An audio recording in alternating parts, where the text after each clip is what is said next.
तो यहाँ पर यदि हम बात करते हैं रेट लो एक्सप्रेशंस की, तो इस केस में रेट लो एक्सप्रेशंस जैसे हम एक्सपेरिमेंटल कॉन्सेप्ट है determination of rate. According to rate law expressions the rate of a chemical reaction is directly proportional to the molar concentration of reactant, where power of each concentration terms may or may not be equal to the stoichiometric coefficients used to balance the chemical reactions। जैसे मान लीजिए example हम यहाँ पे हम करें, let consider an example two, यहाँ पे मान लीजिए दूसरा example A plus B gives product. तो यहाँ पर यदि मैं रेट लिखती हूँ, इसके ए मोल्स हमने ले लिए, इसके बी मोल्स हमने ले लिए, और यदि हम इसका रेट एक्सप्रेस करें, रेट एक्सप्रेस करने के लिए के जो इसके स्टोइचियोमेट्रिक कोएफिशिएंट्स है, जो रिएक्शंस को बैलेंस करने के लिए हमने यूज़ किया है ए मोल्स, और इसके जो बी मोल्स, ज़रूरी नहीं है कि जो रेट लो एक्सप्रेशन है इसके अकॉर्डिंग ए की जो है ए मोल्स की ही कॉन्सेंट्रेशन चेंज हो और बी के बी मोल्स की कॉन्सेंट्रेशन चेंज हो सकता है ए के पी मोल्स की कॉन्सेंट्रेशन चेंज हो और बी के क्यू मोल्स की कॉन्सेंट्रेशन चेंज हो। तो रेट लो एक्सप्रेशंस में जो स्टोइचियोमेट्रिक कोएफिशिएंट्स होते हैं, ये ज़रूरी नहीं है कि जो पावर है वो स्टोइचियोमेट्रिक कोएफिशिएंट्स के इक्वल ही हो, ये चेंज भी हो सकते हैं और ये सेम भी रह सकते हैं, मे और may not be equal to the stoichiometric coefficients. जैसे मैंने एग्जाम्पल यहाँ पे दिया, तो यहाँ पर थ्योरेटिकली ए के जो रिएक्टेंट ए है उसकी ए मोल्स की कॉन्सेंट्रेशन चेंज हो रही थी और बी के बी मोल्स की कॉन्सेंट्रेशन चेंज हो रही थी, लेकिन जब हमने एक्सपेरिमेंट किया तो एक्सपेरिमेंट करने के बाद हमने क्या कंसिडर किया, क्या देखा कि ए के जो ए रिएक्टेंट है उसकी ए मोल्स की कॉन्सेंट्रेशन चेंज नहीं हुई, उसकी पी मोल्स की चेंज हुई और बी की जो है क्यू मोल्स की कॉन्सेंट्रेशन चेंज हुई। जैसे यहाँ पे देखिएगा, दूसरा एग्जाम्पल देखिएगा, 2NH3 गिव्स N2 + 3H2। यदि मैं इस रिएक्शंस को देखूंगी तो मैं ये कहूँगी कि इस रिएक्शंस में जो NH3 के हैं, NH3 के 2 मोल्स की कॉन्सेंट्रेशन चेंज हो रही है, लेकिन जब एक्सपेरिमेंट्स करते तो एक्सपेरिमेंट करते समय हम क्या देखते हैं कि जो कॉन्सेंट्रेशन है रिएक्टेंट का उसमें कोई चेंज आता ही नहीं है ड्यूरिंग द रिएक्शन।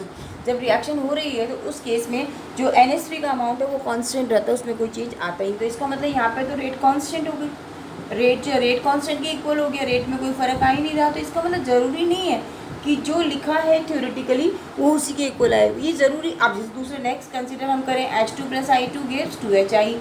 यहाँ पे H2 की 1 मोल की कॉन्सेंट्रेशन चेंज हो रही है, I2 की 1 मोल की चेंज हो रही है। तो यहाँ पर मेरे रेट लिखूँगी तो molar concentration of H2, molar concentration of I2, इसकी भी पावर 1 है, इसकी भी पावर 1 है। तो यहाँ पर ये भी रेट एक्सप्रेशंस है। तो यहाँ देखिए, जो इसका थ्योरेटिकल वैल्यू 1 मोल, इसका भी थ्योरेटिकल वैल्यू 1 मोल, उसके अकॉर्डिंग ही रेट इक्वल हो गया। तो रेट लो एक्सप्रेशंस में इट इज़ नॉट कंपलसरी कि जो हमारा स्टोइचियोमेट्रिक कोएफिशिएंट्स बैलेंस करने के लिए यूज़ किया गया वही कॉन्सेंट्रेशन की पावर बन जाए, हो भी सकता और नहीं भी, मे बी और मे नॉट भी। These are the some examples. यहाँ पे ए के ए मोल्स की चेंज हो रही थी, लेकिन रियल में जब एक्सपेरिमेंट्स किया तो ए के पी मोल्स की कॉन्सेंट्रेशन चेंज हो रही थी। ऐसे ही यहाँ पर जब हमने थियोरेटिकली रिएक्शंस को देखा तो हमें क्या नजर आया कि 2 मोल्स की कॉन्सेंट्रेशन चेंज हो रही है, लेकिन जब एक्सपेरिमेंट करके देखा तो हकीकत में NH3 की कॉन्सेंट्रेशन में कॉन्स्टेंट थी, उसमें कोई चेंज नहीं आया था। यहाँ पर इसकी 1 मोल की चेंज हो रही है, इसकी भी 1 मोल की I2 की भी। तो जब हमने एक्सपेरिमेंट किया तब भी सेम ही चीज़ थी। तो जो हमारा रेट लो एक्सप्रेशन है उसमें जो पावर है वो स्टोइचियोमेट्रिक कोएफिशिएंट्स के इक्वल हो भी सकती है या नहीं।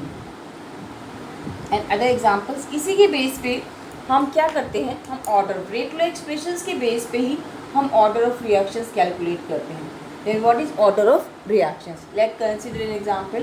पहले एग्जाम्पल देख लीजिए इसका। Let consider an example, H2 + I2 gives 2HI। यदि मैं यहाँ पे रेट लिखूंगी, रेट लो एक्सप्रेशंस के अकॉर्डिंग के H2 I2, इसकी भी पावर 1, इसकी भी पावर 1। अब क्या होता है, यदि हमें ऑर्डर को डिफाइन करना है तो जो इनके स्टोइचियोमेट्रिक कोएफिशिएंट्स है, जो पावर हैं, इनको ऐड कर दीजिए। तो हकीकत में टोटल जो कितने मोल्स की कॉन्सेंट्रेशन चेंज हो रही है, यहाँ पर H2 का 1 मोल, I2 का भी 1 मोल। तो यहाँ पर जो कॉन्सेंट्रेशन चेंज हो रही है वो 2 मोल्स की चेंज हो रही है। तो यहाँ पर जो ऑर्डर ऑफ रिएक्शन है, order of reaction is equal to 2। यहाँ पर जो ऑर्डर ऑफ रिएक्शन है वो कितना होगा, 2 होगा। ऐसे ही दूसरा एग्जाम्पल यदि हम कंसिडर करते हैं, डेफिनेशन देने से पहले मैं आपको एग्जाम्पल क्लियर कर देती हूँ। NH3 वाला एग्जाम्पल यदि मैं आपको देती हूँ, N2 + 3H2, तो यहाँ पर देखा जाए तो 2 मोल्स की कॉन्सेंट्रेशन चेंज हो रही है।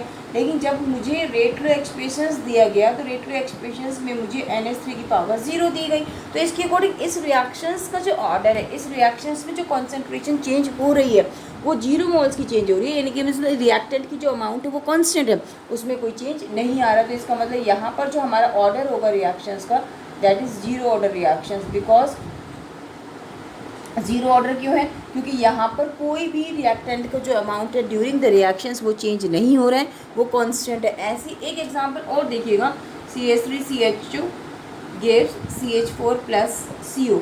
यदि मैं यहाँ पर देखती हूँ तो इसके अकॉर्डिंग इसका 1 मोल का कॉन्सेंट्रेशन चेंज हो रहा है। लेकिन जब रेट लो एक्सप्रेशंस इसका मुझे दिया गया, रेट लो एक्सप्रेशंस में इसकी जो पावर मुझे दी गई, ये गिवन होता है, ये 3/2 गिवन है। यहाँ पर आपको गिवन ऑलरेडी आपको गिवन होगा, आप अपने आप से कैलकुलेट नहीं कर सकते, या तो आपको एक्सपेरिमेंट दे रखे होंगे या आपको वैल्यूज़ दे रखी होगी। तो यहाँ पर जो ऑर्डर है इसके, यदि मैं इसे 3/2 को डिवाइड करूँगी तो इट इज़ 1.5 फ्रैक्शनल, ये फ्रैक्शनल नंबर है, तो it is a fractional order reactions. ये फ्रैक्शनल ऑर्डर रिएक्शंस हो गई। तो इसका मतलब ये हुआ कि जो हमारा रेट लो एक्सप्रेशंस है ये हमें रियल में ये बताता है कि एक्सपेरिमेंटली जो रिएक्टेंट की कितने मोल्स की कॉन्सेंट्रेशन चेंज हो रही है। तो उसी से हम क्या कैलकुलेट कर सकते हैं, किसी भी रिएक्शंस का ऑर्डर कैलकुलेट कर सकते हैं। तो हाउ विल यू डिफाइन, कैसे डिफाइन करोगे ऑर्डर को? ऑर्डर को डिफाइन करने के लिए order of reaction is equal to the, order of reaction is equal to the sum of the powers of molar concentration of reactant। जो reactant का molar concentration का जो पावर है उनका जो सम है in rate law expressions. Rate law expressions क्यों? क्योंकि ये एक्सपेरिमेंटल वैल्यू है, तो हमें ऑर्डर जो है एक्सपेरिमेंटल वैल्यू से ही निकालना है, हमें थ्योरेटिकल कॉन्सेप्ट से नहीं निकालना है। तो रेट लो एक्सप्रेशंस में जो आपको इन्होंने रिप्रेजेंटेशन दिया है रेट का, उसके अकॉर्डिंग, जैसे यही वाला एग्जाम्पल, आप कोई सा भी एग्जाम्पल आप ले सकते हैं, H2 + I2 गिव्स 2HI। तो यहाँ पर यदि मैं रेट एक्सप्रेस करूँगी तो rate is equal to K H2 की पावर 1 और I2 की पावर 1। तो इन दोनों पावर को आप